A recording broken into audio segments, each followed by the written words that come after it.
On a expliqué hier que la Xéra de Haman est une Xéra Shamaïm. Bon, là, on l'a embrassé la Shmil, la Halog ou la Bed et Kol Ayoudim. La Shmil, la Halog ou la Bed, Kol Ayoudim. Sans exception.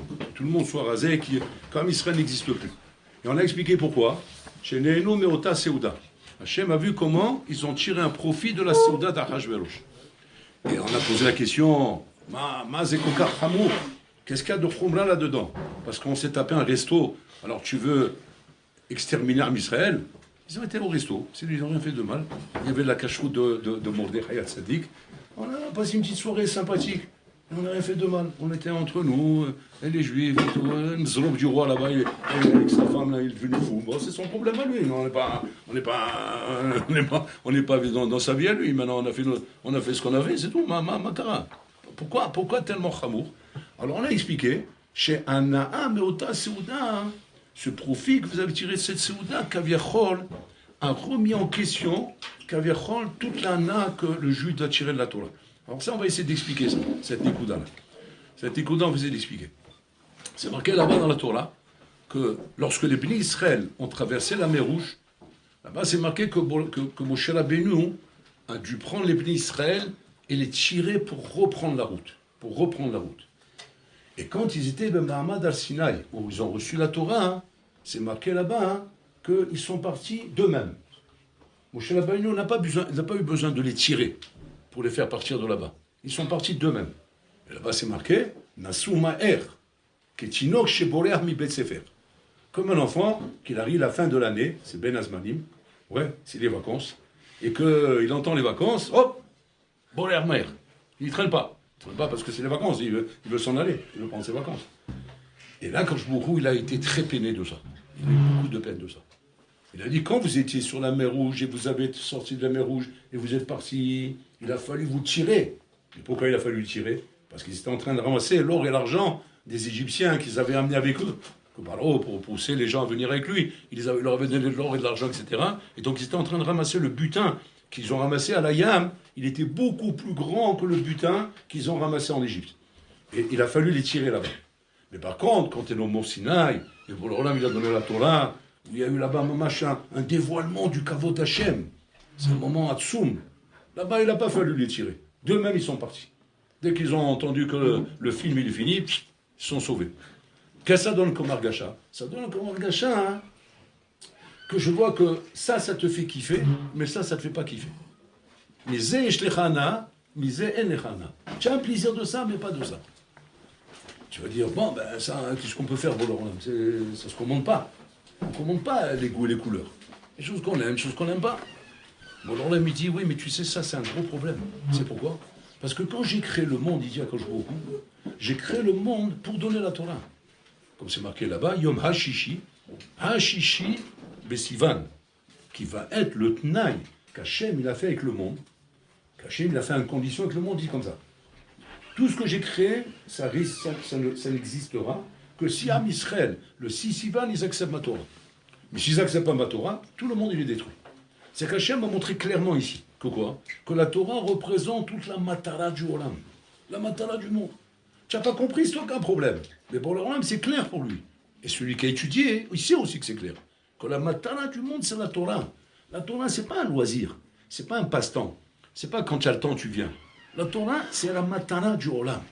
Pour ça, Hachem a créé le monde. Bon, alors là, si jamais ma Torah n'aurait pas été acceptée ou n'aurait pas été pratiquée comme moi je le veux, je ne crée pas le monde.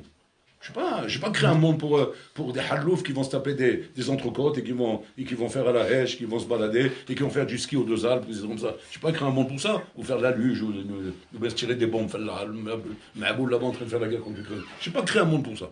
Faire des essais de nucléaire, des comme ça. Ça ne m'intéresse pas, pour l'homme, ça ne m'intéresse pas. Je laisse parce que je laisse le libre arbitre. J'ai donné à Bichira à l'homme. Aval c'est l'homme, mais l'autre, comme c'est. Je veux dire, qu'est-ce qui t'intéresse pour l'homme? Ce qui m'intéresse, c'est quand je te vois toi avec ta gamin assis en train d'étudier. Ni Poutine, ni l'autre là-bas de l'Amérique, ni Bennett, ni Wallo, rien ne m'intéresse. Ça ne m'intéresse pas tout ça. Ce qui m'intéresse, c'est le petit juif qui est assis là-bas à Yosef, avec sa gamin et Babot, en train de se casser la tête à comprendre autre chose. Je dis quoi? Avec tellement d'enjeux dans le monde, avec tellement de choses importantes dans le monde, pour le problème, ce qui t'intéresse, C'est le petit juif là-bas, c'est Ner Yosef, en train de... Mais aux yeux du monde, ce bonhomme-là, il est Batel ou Mévoutal. Il est Batel ou Mévoutal. Il ne représente même pas une goutte d'eau dans l'océan. Il y a des fois goutte d'eau dans l'océan, mais c'est même pas ça. C'est Batel ou Mévoutal, il veut rien dire. C'est insignifiant. Qu'est-ce qu'il fait? Il est assis devant Tosot, en train de comprendre Tosot, qui n'a aucune nafkamina dans la vie de tous les jours. Qu'est-ce que ça va ajouter? Ça va me jeter des épinards dans mon assiette?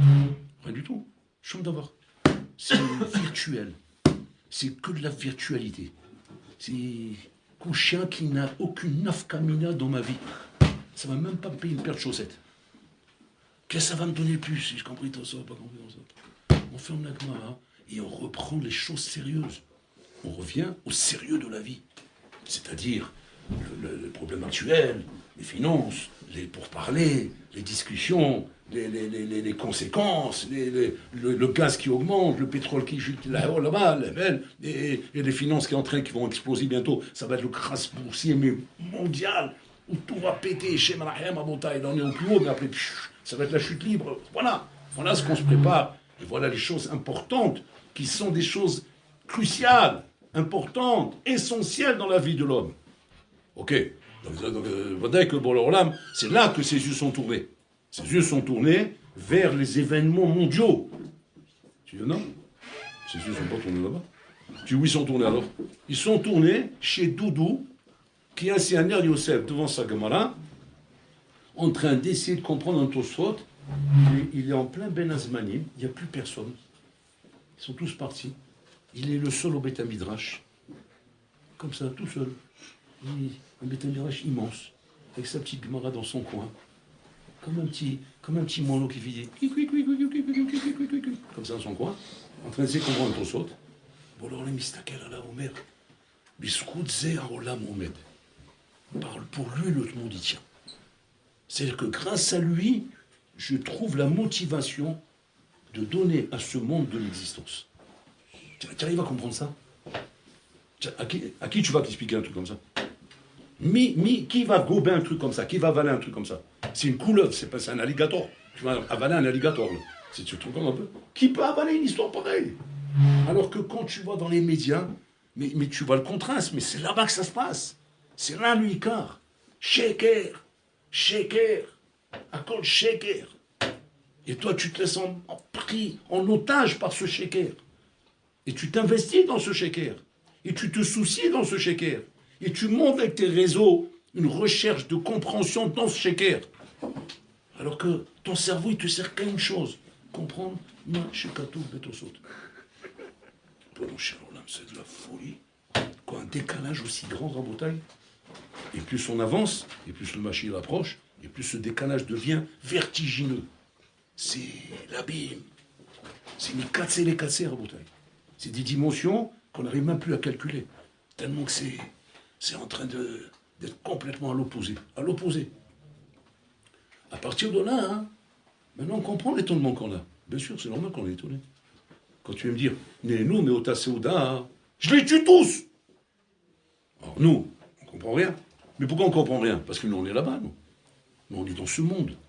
On est dans le monde, Rabodé, qui nous paraît le monde, qui est le but, ce qu'on voit devant nous. Donc maintenant, nous, on étudie une histoire qui s'est passée il y a 3000 ans en arrière. Ouais. Et qu'on essaie de comprendre maintenant, mais qu'est-ce qui s'est passé là-bas? Pourquoi Hachem a voulu massacrer tout en Israël? Parce qu'ils ont kiffé une Séouda. Mais on ne peut pas comprendre. Mais pourquoi on ne comprend pas? Parce qu'on n'a plus d'At Torah. On n'a plus d'At Torah, on a d'At sandales. D'At de crocs. Voilà ce que tu as. On n'a plus d'At Torah. Notre cerveau est déphasé, Rabotai. Il est déphasé. Il ne comprend plus rien. Et quand on essaie de se replonger dans ces soubiotes des 3000 ans en arrière, et qu'on essaie de les amener à notre réalité à nous, pour les comprendre, mais on est complètement déphasé. On le dit parce que c'est écrit, qu'est-ce qu'on fasse? On ne peut pas inventer autre chose. On ne va pas dire pour que les gens comprennent un peu mieux. Mais non, c'est pas ça qui s'est passé. Là-bas, il y a eu un viol. Ils ont violé les femmes. Ils ont mangé les chats. Ils ont. Pourquoi tu inventes? C'est pas marqué comme ça. Quoi, je vais dire la vérité? Ben oui, tu dis la vérité. Oui, mais ils vont rigoler quand je vais dire la vérité. Ils vont me renvoyer de ma place. Moi, je suis rabbin depuis longtemps ici. Je vais mon chien. Il faut que je sois intéressant quand même. Il faut que je raconte des choses intéressantes. Je ne peux pas leur dire les Nouméota, c'est un problème. C'est un problème. Monsieur le rabbin, un peu de cohérence. On peut pas. Il faut nous expliquer ce qui s'est passé. Tu ne peux pas nous dire que c'est ce que c'est. Parce que, d'après ce que vous dites, on va faire un bignanav. Donc ça veut dire que la Shoah, c'est pareil. Hein, c'est pareil. Chez Nénou, Meota, Seouda. Et à cause de ça, il y a eu la Shoah. 6 millions de Juifs sont morts à cause de Nénou, Meota, Seouda. C'est ça le chat? Oui. Tu les entends? Oui, c'est ça le chat. C'est moi, je suis tout. Bololam, il a un problème qu'avec ça. Il n'a pas d'autre problème, Bololam. Il a un problème qu'avec ça. Tu dis quoi? Il n'a pas de problème avec le veau d'or? Non. Il n'a pas de problème avec Ilo Yarol Shvirodami Avodazara, le premier village qu'il a reconstruit aussi rapidement après 70 ans? Non. Comme on l'a expliqué hier, pourquoi il n'a pas de problème? Parce que là-bas, c'est le linge sale en famille. Mais quand maintenant tu commences à tourner des yeux, tu commences à loucher, et tu commences à regarder ce qui se passe de l'autre côté, et que je vois que tu commences à trouver du plaisir là-bas, et ne plus trouver du plaisir dans ma Torah, Zé sakana chez mes sakenet et kol haolam. Là, c'est pas une sakana partielle. C'est pas un problème de misva et avera. Avera et tchouva, brûler, ou la tchouva, on fait tchouva. Et comme l'orlam, il sait très bien qu'il y a la tchouva. Donc, quand il y a la tchouva, on ne se désespère pas quand tu fais une avera. Il n'y a pas de youch. Pourquoi? Parce qu'il y a la tchouva. Attention, mais tchouva. Tu vois, un bonhomme, il est déprimé. Tu dis, pourquoi tu es déprimé, mon fils? Il dit, j'ai fait une avera. Attention, mais tchouva. Atityaesh. Le youch, c'est plus grave que la avera. C'est plus grave que la avera. La tristesse, elle est plus grave que la avera. Fais tchouva et reprends ta simra. Voilà, comme on parle. Maintenant, quand il s'agit, pitom, de commencer à être néné, miuta seouda, hein, là, il n'y a plus de tchouva. Même Mordechai, il ne peut pas parler de tchouva, ni de fila, ni wallo, il n'y a plus rien, il n'a plus d'armes. Il ne sait plus quoi faire. Il a fallu qu'il prenne les enfants en otage, comme je vous ai raconté, qu'il les a mis dans un hangar, qu'il leur a fait faire Taranishka, qu'ils allaient mourir là-bas, ils étaient en train de hurler derrière le hangar qui était fermé à clé, et que les mamans, elles étaient en train de pousser des cris dehors, et les enfants dedans. Imagine qu'une maman, elle entend piton la voix de son fils. Elle le repère, parce qu'ils sont pleins dedans. Ils se repèrent les deux. Ima bah, bon, et la maman, elle entend le fils en train d'hurler.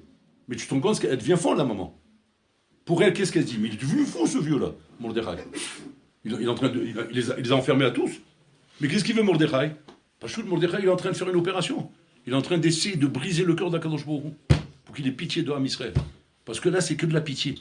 Parce que Bololam, quand il voit ça, il se dit, c'est fini, le monde ne peut plus exister. Et pourquoi il ne peut plus exister? Parce que c'est pas ma Torah que tu cherches. Alors maintenant, on examine sur nous en bataille.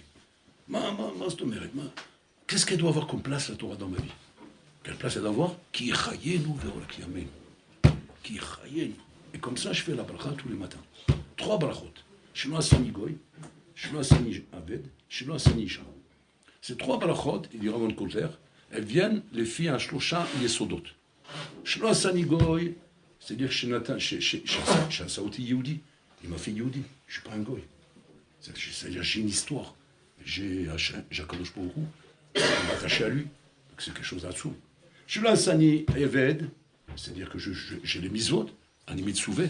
Et je l'ai misvot, pas comme un Haved qui n'a pas de misvot. Je suis là, c'est Nisha, je lis Torah, je lis le Torah. La femme, elle n'est pas rêvée d'étudier la Torah. Moi, je suis rêvé d'étudier la Torah. Donc, c'est qu'on fait les brachot, Rabotai, tous les matins, pour louer Hachem, Rabotai, de notre chorale, de notre sort, du sort qu'on a dans la vie.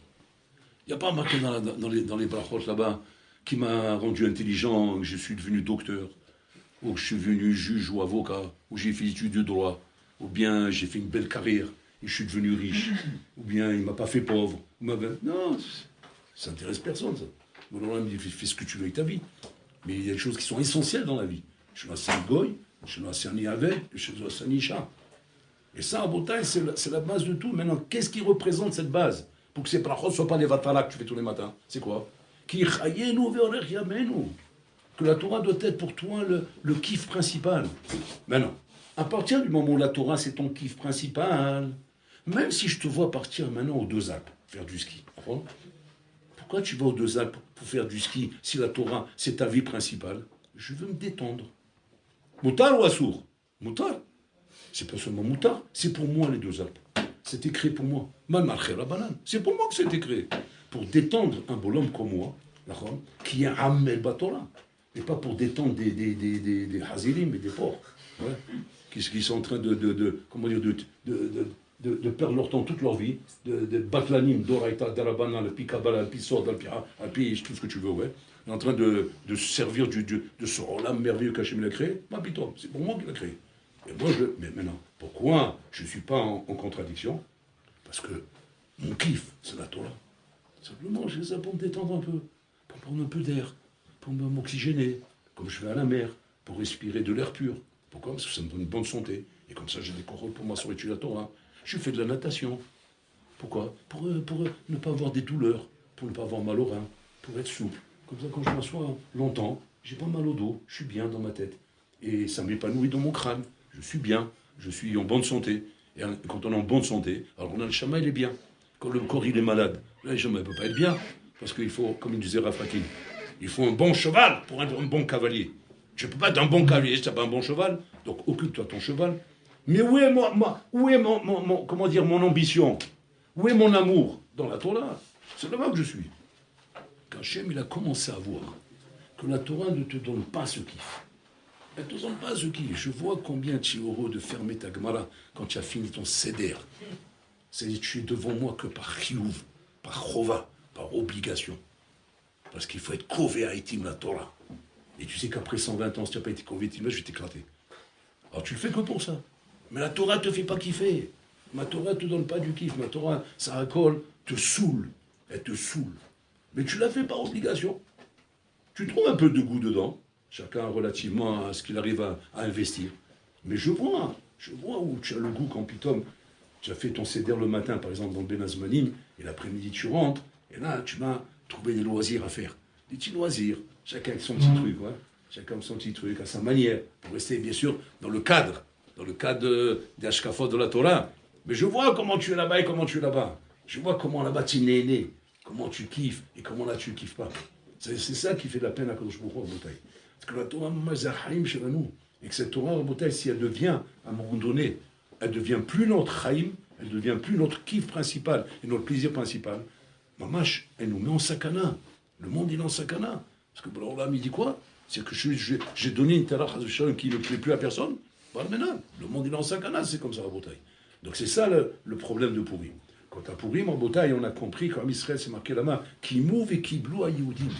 Qui mouve et qui bloue à Yehudim. C'est-à-dire, ce qu'ils ont reçu là-bas, Bekfia, là, ils l'ont accepté Beratson, Rabotaï. Mais pourquoi ils l'ont accepté Beratson? Parce qu'ils ont compris, Rabotaï, que c'est ça le Hika. Alors, Pibous développe un Yesod, Rabotaï, qui explique comme ça. Quelle est la chose, Rabotaï, qui représente la matara de la vie? La matara, le but de la vie. Quelle est la chose qui représente le but de la vie, Rabotaï? C'est ni le travail, ni les carrières, ni les études, ni Wallo.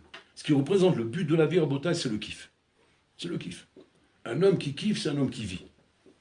Un homme qui... Pour ça, dans le Kogasan, il y a tam le chaïm. Un goût pour la vie. Pourquoi? Parce que c'est ça la vie. La vie, c'est le tam que j'ai. C'est le goût que j'ai, le kiff que j'ai. C'est ça la vie, Rabotai. Un homme ne peut pas dire qu'il vit si jamais il fait que des choses qui ne lui plaisent pas. Un d'abakazé. On peut se taper, on peut se forcer, on peut se donner une ligne de conduite.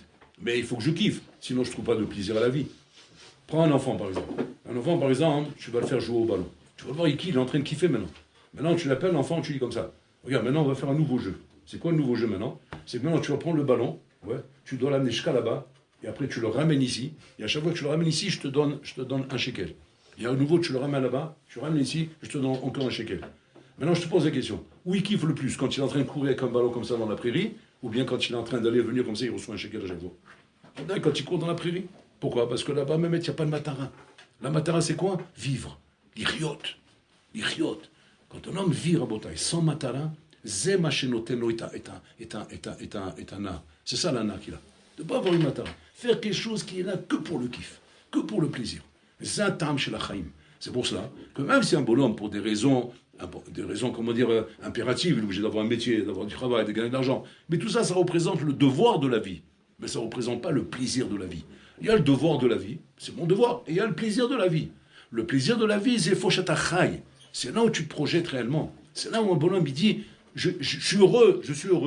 Il dira jamais un bonhomme, je suis heureux dans mes devoirs. Un homme, il te dit, je suis heureux parce que j'ai des bons loisirs. C'est sûr, c'est grâce à mes devoirs que j'arrive à ces loisirs. Donc il donne l'importance aux devoirs. Mais c'est pas ça qui le fait kiffer. C'est pas ça qui lui donne l'argacha qu'il est bien dans sa vie. Ce qui lui donne l'argacha qu'il est bien dans sa vie, c'est quand Ben après une journée de travail, il va pouvoir jouer un foot, ou il va pouvoir faire un tennis, ou il va pouvoir aller à la piscine. C'est ça qui peut lui donner le kiff, Rabotai. Si c'est comme ça, Rabotai, c'est exactement la même chose dans la Torah. La Torah s'appelle Torah Sha'ashua. Une Torah de jeu. Comme ça s'appelle. Pourquoi Hachem, il appelle la Torah, qui est super sérieuse, il appelle ça Sha'ashua, un jeu. Pourquoi il l'appelle un jeu? Parce qu'en fait, si tu réfléchis bien, la Torah Rabotai, autant elle est hyper sérieuse, autant elle n'a pas de but. Il n'y a pas de but dans la Torah. Tu étudies des sougiotes sans but. C'est quoi sans but? Pour l'étude de la Torah, c'est tout. Pour l'étude de la Torah. Je peux m'arrêter sur une question, Baron.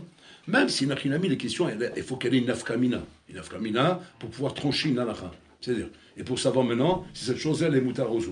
Mais donne-moi directement, dis-moi ce qui est mutar, ce qui est assour. C'est terminé. Quand je vais commencer à faire des hakelot et des choses pour savoir maintenant ce qui est mutar et ce qui est assour. Ma matara chez la limoudazé. Pourquoi rentrer dans tellement de détails et tellement de pratim rabotai? Tout ça pour une chose. Pour une chose simplement. Pourquoi il y a tellement de détails, tellement de pratim? Pour qu'il y ait rabotai quelque chose qui soit sans matara et qui va te donner du kiff dans la vie. Pourquoi? Parce que la seule chose qui donne du kiff dans la vie, c'est la chose qui n'a pas de matara. C'est la chose qui te donne l'impression de vivre.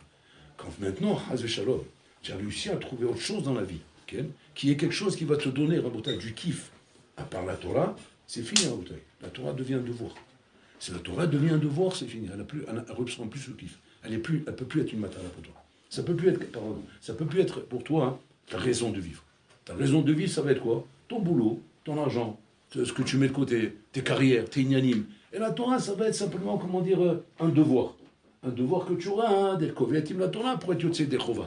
Barmenan, c'est tout, c'est le déracinement même de la Torah, de toute la matala de la Torah. Pourquoi Hachem l'a donné la Torah?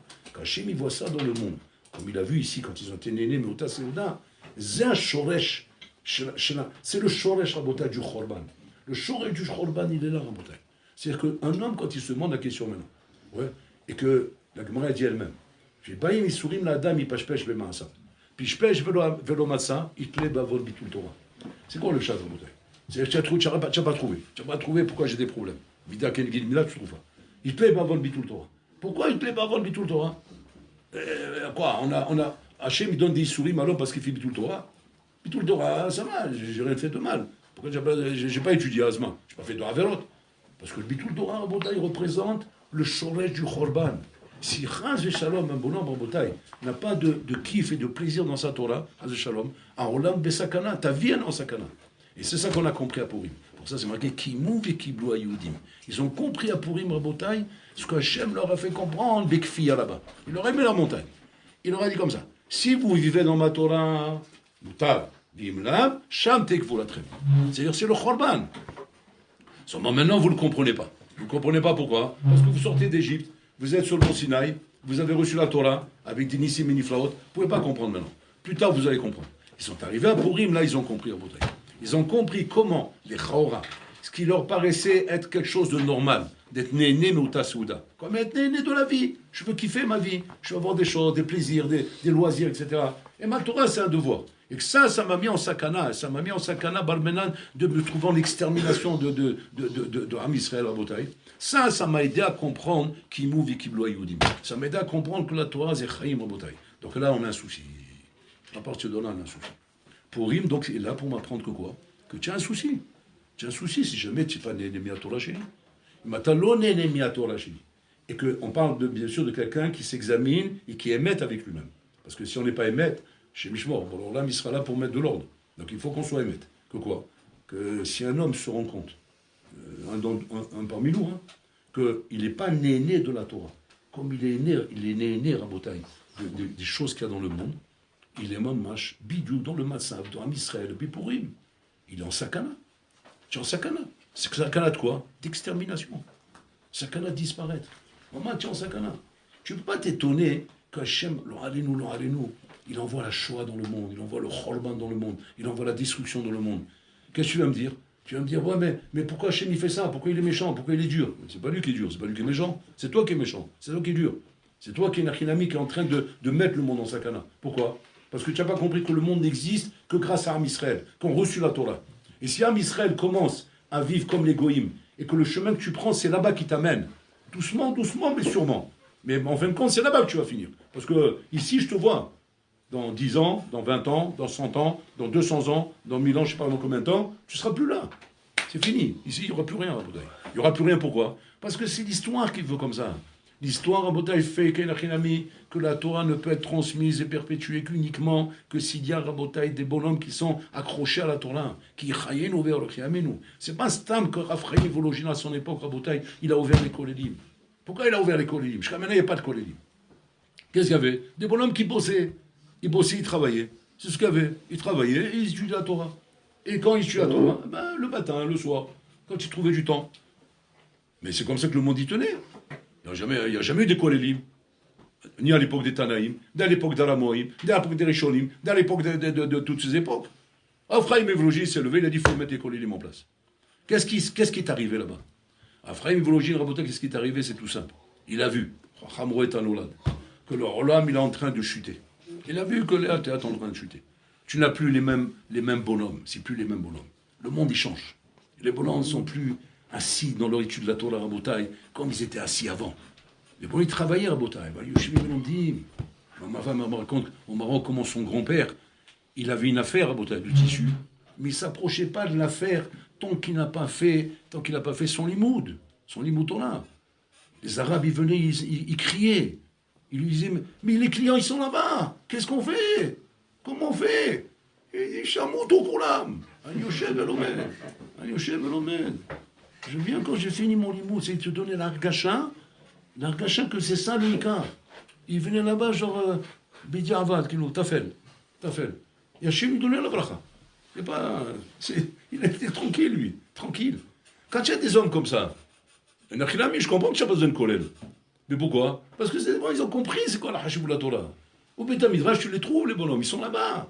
Ils sont au Beth Midrash, ils sont pas là, Beti Abad, et que tu as peur que demain tu ne vas pas les trouver. Ils sont là, Habébé, le magasin, tu ne vas pas les trouver. Mais là-bas, c'est sûr que tu les trouves.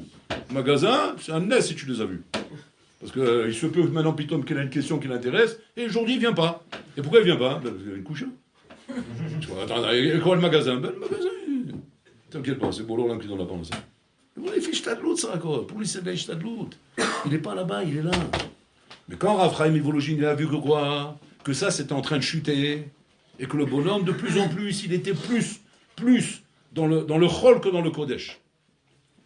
Plus inspiré, plus motivé dans le Chol que dans le Kodesh. Il a dit ça y est. Ça, donc encore quelques années, il n'y a plus rien. Donc il fallait vite mettre les collègues en place. Donc quand déjà il te demande comme ça, il te demande, mais je comprends pas, c'est marqué Torah Vervoda, t'as bien fait Torah Mdere Heres, il faut dire, Yal Hmar Boleko, on n'a pas dit le contraire. On sait que c'est ça qui est marqué dans la Torah. On n'a jamais dit le contraire. Seulement, heureusement qu'il y a des bonhommes comme Raphaël et Vologine, il n'y a pas des Dreka comme toi, ouais, qui ont compris qu'il faut savoir sonner la tirette d'alarme et que c'est pas là juste pour faire joli dans le train, c'est que quand tu vois qu'il y a un incendie, il faut sonner. C'est pas pour faire joli qu'on l'a mis. Alors là aussi pareil, il a vu qu'il y avait un incendie, il a sonné l'alarme, il a sa histoire, puis il faut qu'il y ait des collègues libres. C'est-à-dire que quoi? Il faut faire maintenant, avec ce qu'on n'a pas, faire ce qu'on avait avant. Avant, on l'avait sans ça. Maintenant, on l'a plus. Alors il faut créer ça. C'est qu'est-ce qu'il faut? Il faut des bonhommes qui soient là-bas. Et avec ça, Rabotai, avec ça, Kulehai Viulai. Même avec ça, Rabotai. C'est pas encore acquis, Rabotai, c'est pas dans la poche. Si le Mashiach ne vient pas vite, ça fait peur, Rabotai, ça fait peur. Parce qu'on voit que l'Orlam, il bascule l'Orlam. On voit, c'est un bateau qui est en train de couler. C'est comme il disait Ravolveux. Il disait, Zéesek chez Pochet Regel. Il dit, c'est une affaire qui est en train de faire faillite. C'est ça, comme s'il appelait le monde. Une affaire qui est en train de faire faillite. Comme ça. C'est bon, Hachem, il sait ça. Hachem, il veut comme ça. Il a une matara, Hachem, là-dedans. Mais en tout cas, nous, on le voit de nos yeux, Rabotai. C'est pas une affaire qui est en effervescence. C'est une affaire qui est en train de faire faillite. Les bonhommes qui font des affaires à Rabotai, ils peuvent vous le dire. On analyse rapidement, tac, tac, tac, tu fais un petit tour rapidement. C'est une affaire qui est en train de faire faillite. Ils se tapent sur la tête un à l'autre, les menaces de guerre, la bombe atomique, mais elle n'est pas saine, ton affaire. N'importe quel comptable qui a fait un peu d'études, il regarde ça, il dit, ton affaire n'est pas saine. C'est une affaire qui tient sur des miracles. Elle va péter d'un moment à l'autre, elle est en danger, ton affaire. C'est Mesoukan. On va faire quelque chose, change de truc, je sais pas, il faut faire quelque chose là. C'est pas possible. Alors pour ça, je vous dis que le souci qu'on a à Rabotai, et c'est ça Pourim va nous apprendre quelque chose. que Pourri vient nous faire à Botaï un examen sur nous-mêmes. Comme Kippour fait l'examen de nos Averot, Rosh Hashanah, du din de toute l'année, Pourri vient de faire un examen, un din. Yom Purim, c'est Yom Adin. C'est Yom Adin de la Torah. Yom Adin de la Torah, quelle place a la ma Torah dans ta vie? Quelle place ma Torah elle a dans ta vie? Voilà l'examen qu'on doit faire le jour de Purim au Botaï. Donc c'est bien beau le Purim de boire, s'amuser, chanter, danser et taper des mains dans tous les sens. Il y a fait mode. Atassier d'un train. Ne va pas détourner ton esprit au de la Matara du jour de Purim. Matara du jour de Purim, comme ça s'est passé là-bas, Machaya, Shamaz et Machiyeh. C'est de faire une introspection, un examen sur soi-même. Quelle place ma Torah elle a dans ta vie? Quelle place tu lui donnes dans ta vie? Est-ce que ma Torah, Nachinami, a la place qu'elle mérite? C'est-à-dire que c'est elle qui est Chayenu ve'orech et rien d'autre. Emet, soit Emet. Et sinon, tu as intérêt, Habibi, à vite faire tchouva, à vite te réveiller, à vite réparer quelque chose, faire quelque chose. Tu as la soul machou à Botaï. Et c'est ça les maasés. Quand on se demande maintenant la question maintenant, alors ok, d'accord, mais comment par la Séouda et par le Chayavinish des Bassoumé, comment de cette manière on va se réveiller? On va s'endormir là. On ne va pas se réveiller de cette manière. Mais on peut se réveiller maintenant. Donc il aurait fallu consacrer une journée d'études, ou je sais pas moi, ou une journée d'examen sur soi-même, comme Yom Kippour, je sais pas moi, faire un truc sur l'année. C'est pas en se déguisant avec une perruque de label, ouais, un nez rouge comme ça, et des chaussures comme ça, et il a 3 litres de vin dans le ventre, et avec ça, il dire j'ai vu le Richemont en Yviche, j'ai vu, bon, c'est je vais. Mais je rigole, il est dans l'air, bon homme, quel Richemont en effet, ça va passer à côté. Et tu me dis que ce jour-là, il est sur l'année, c'est le deuxième jour de l'année, c'est la Hatima par maintenant. C'est la Hatima qui va déterminer si Borolam il est d'accord de continuer ce monde à exister ou pas. Chez Mishmor, donc pour lui c'est Yom Chamour Merod. C'est Yom Chamour Merod, Rabotai. Ma Geder, comment on va comprendre ça, Rabotai? En fait, c'est ça qu'on nous apprend. Adelo Yada ben Aomo. C'est le pan, il est comme ça, Rabotai. Le pan, il est que, tu dois comprendre que tu arrives à un stade où l'on allait nous, tu dois être Meoré Rachamé Shamaim. Il faut réveiller le Rachamim d'Akadosh Baruch Hu Rabotai. Rachamé Shamaim Rabotai, c'est que Hachem veut voir. Il veut voir pas forcément une réparation de tout, parce que on voit que le monde il est en train de basculer, que ça, il faut pas se faire d'illusions Rabotai. On peut pas réparer le monde. On n'est pas à la hauteur de ça. Mais Borolam, il veut voir Enachinami, au moins Kavichol, le souci que tu as. Est-ce que tu as le souci? Est-ce que ça te cause un souci? Est-ce que tu es conscient du problème qu'on a ici? Ou bien non? Ou bien tu vis comme si rien n'était, comme si ça se chatouillait même pas. C'est l'omatziklecha, filou. C'est ce que les Bnei Israël Robotin ont donné comme impression au monde de Purim. Et comme on le décrit, était comme un fou. Il donnait l'impression à Botin, Shakol Beseder. Shakol Beseder. Du moment où on pratique notre religion, parce que là on ne parle pas de Chilonim, on parle de gens qui pratiquent. On parle de gens qui mangeaient kasher, de gens qui pratiquaient la Torah et les Mizot. Il y avait les synagogues, il y avait le Shabbat, il y avait tout à Botaï. Seulement quoi? Seulement, ils ont commencé à Botaï, à s'intéresser aux mœurs goy. À Néné, mais au Tasséouda, Néné des Inyanim goy, des loisirs goy, des plaisirs goy. Et que de plus en plus, c'est Nachinami. Tu le vois le bonhomme, comme il kiffe quand il est dans sa 4x4. Tu le vois. Je ne vois pas kiffer comme ça dans la Gemara. Je ne vois pas kiffer comme je le vois dans un logis, je ne vois pas kiffer comme ça dans sa Gemara. Ça, avant le souci de ça, à Botaï, à Pourri. Il y a Pourri, mais Nachinami. Quand la pochetia dont il me. Et là, il faut être pochetia. Les vakesh, les bola olam. Les vakesh, chaque jour, à Botaï, et la chem à la dorazé. Qu'il ait pitié de nos dors. Qu'il ait pitié du matzav dans lequel nous sommes. On est dans un matzav à Botaï, qui est un matzav très mesoukan. Mamash, matzav shel keli lama azavtani. Mamash matzav, on est azouv. On est azouvim en Botaï. Faut pas se mentir, il faut dire la vérité. À Kedeka, que les Chazal, ils ont dit, tu sais quoi, je vais t'expliquer, mon coco, ce qui se passe avec toi. Ton da'at, il t'empêche de voir la vérité. Alors tu vas boire un peu, ouais. Tu vas enlever ton da'at. D'abord, tu vas le préparer avant, c'est pour ça qu'on dit la Megillah, pour se mettre en condition. Et qu'après, maintenant, quand je vais rentrer le vin, le soir, il va sortir. Et là, tu vas commencer, une ami, à pouvoir parler sincèrement avec moi. Et me dire la vérité. Et exposer le problème tel qu'il est réellement, en ayant pris conscience du problème. Et pas vivre à Botaï comme l'autruche qui met la tête dans la terre et que le train il est en train d'arriver derrière. Et que, soi-disant, elle ne le voit pas. Et comme elle ne le voit pas, tout va bien. C'est ce qu'on fait à Botaï. On fait la politique de l'autruche. On sait que ça va mal. On sait que le monde, il va exploser d'un moment à l'autre. On sait que les choses ne sont pas en train de s'améliorer. Mais ça va. On avance comme si tout allait bien. Mais le problème, eh ben, il faut prendre conscience du problème. C'est quoi? C'est que ma Torah, elle n'a pas sa place dans ce monde. Mais maintenant, ça je parle du monde. Maintenant, chez toi, maintenant. Prends-toi maintenant en examen. Parce que je ne suis pas là pour réparer le monde. Bon, moi, réparer ma personne, oui, ça je peux. Ma Torah, elle a sa place chez toi. Elle a trouvé sa place chez toi, ma Torah. La Torah représente la chose essentielle dans ta vie. C'est pour elle que tu vis. C'est pour elle que tu te lèves tous les matins. C'est pour elle que tu montes, que tu travailles. C'est pour elle que tu gagnes ta vie. Pour pouvoir t'asseoir et étudier à Rabotai, que tu n'as rien d'autre que ça dans ta vie. C'est ça, Rabotai. Mais s'il n'y a pas ça, chez Mishmor, donc tout est en danger. Tout est en faillite. Tout est mesoukan. Et ça, c'est la chose qu'il faut prendre conscience à Purim. Itoreru Trazaka Merod. Prendre Itoreru, se réveiller, Rabotai. Et comprendre, mamash, où je suis, qu'est-ce qui se passe dans ma tête, où est-ce que je suis en train de me diriger, où je suis en train de me perdre dans ce monde. Il est horaire, Rabotai. Il est horaire, et il est palais le Chazak, le jour de Purim. Maman, je priais beaucoup, Rabotai. C'est bien de chanter, de danser, de pousser des cris dans tous les sens, Rabotai. Aval shelo nefasfes et amatara. Qu'on passe pas à côté du Ikar, Rabotai. Mordechai, Esther, la Megillah nous montre quel était l'essentiel de ce jour-là. Ça a été un jour, un jour de Tfilot, un jour de Bakasha, un jour où Am Israël a obtenu le pardon d'Hachem. C'est tous les ans, c'est la même chose. Comme il dira le dessert. C'est-à-dire que l'événement revient et il se passe la même chose. Il se passe la même chose comme ça s'est passé là-bas. Et donc il va falloir de la même manière. Le horaire, la Chamim d'Akadosh Bourou, réveiller la Chamim d'Hachem, l'amener à avoir pitié du Dor, à pitié de nous, qu'on ait un Dor assimilé. C'est à trouver les arguments pour parler avec Bola Olam, de lui faire comprendre qu'il ne faut pas qu'ils soient en colère avec nous, parce qu'on est en dehors d'égaré, on est en galoute depuis 2000 ans, et cette galoute, elle nous a tués, cette galoute, elle nous a dispersés, elle a tué nos enfants, elle a tué nos familles, elle a tué Am Israël, plus d'1 million d'enfants au qui ne savent même pas faire Kriyat Shema, ils sont complètement assimilés comme des goïs, ils ne savent même pas ce que ça veut dire en Botaï, ils n'ont aucune notion de la Torah, aucune notion des mitzvot, Rov de Am Israël, il est complètement perché à Botaï. Ça doit être, mamash, le souci avec lequel on doit venir à Purim,